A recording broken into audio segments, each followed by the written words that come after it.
साथियों, मैं पल्लवी तिवारी आप सभी का स्वागत करती हूँ आपके अपने हिंदी वाली चैनल पे।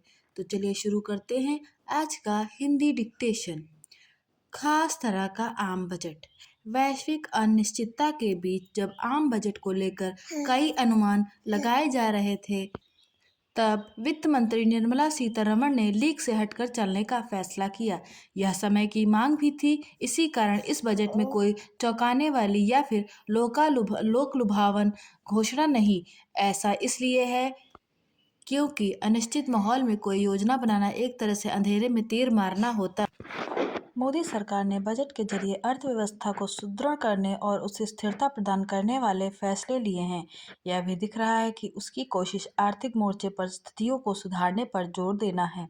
इसी कारण यदि आम या खास आदमी इस बजट में सीधे तौर पर खुद को लाभान्वित होता हुआ नहीं देख रहा है तो आश्चर्य नहीं है। इसका यह अर्थ भी नहीं कि उसे परोक्ष तौर पर भी कुछ मिलने नहीं जा रहा है।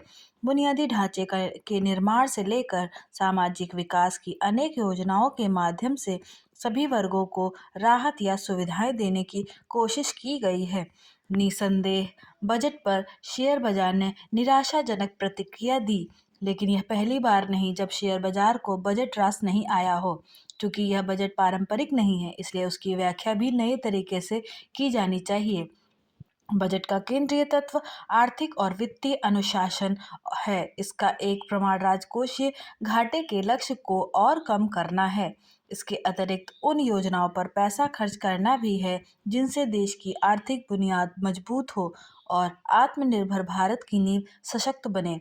बजट में ऐसे कई उपाय किए गए हैं जो उद्योग व्यापार जगत को सीधा संदेश देते हैं कि उसे अपने तौर तरीके बदलने होंगे। यदि भारतीय उद्योग जगत को चुनौतियों से पार पाना है तो उसे यह करना ही होगा। यूरोपीय संघ से मुक्त व्यापार समझौते के बाद ऐसा करना और भी आवश्यक हो गया है। इसकी अनदेखी नहीं की जाए कि हमारा उद्योग जगत वैश्विक प्रतिस्पर्धा का सामना करने के लिए तैयार नहीं। कहना कठिन है कि इस बजट की घोषणाएं उसे इसके लिए प्रेरित कर सकेंगी या नहीं। जो भी हो, यह अच्छा है कि सरकार ने बजट में सूक्ष्म लघु एवं मध्यम श्रेणी के उद्योगों को सक्षम बनाने के लिए अनेक कदम उठाए हैं। ये कदम यही बता रहे हैं कि जो काम छोटे और मंझोले कारोबारियों को करना चाहिए उसमें सरकार हाथ बटाने के लिए आगे आ रही है। यदि इसके बाद भी MSME क्षेत्र सक्षम नहीं बनता तो यह निराशाजनक ही होगा। वास्तव में छोटे बड़े सभी कारोबारियों को अपने हिस्से की जिम्मेदारी समझनी होगी। इसी तरह नौकरशाही को भी अपने रंग ढंग बदलने होंगे।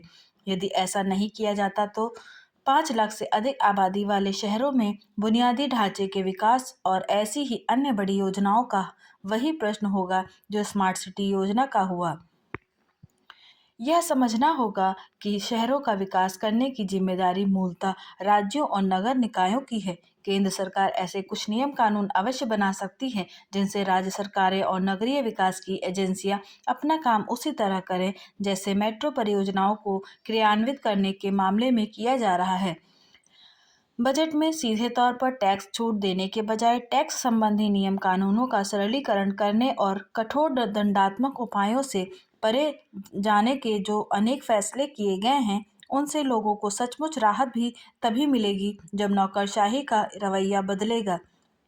इस बजट में बुनियादी ढांचे को बेहतर बनाने, उसका विस्तार करने, कृषि क्षेत्र की हालात सुधारने और रेयर अर्थ मिनरल्स में आत्मनिर्भर बनने के अतिरिक्त कई घोषणाएं ऐसी हैं जिनका लाभ मिलने में समय मिलेगा, लेकिन कम से कम यह तो सुनिश्चित किया ही जाए कि उन पर अमल सही तरह हो, समय पर हो।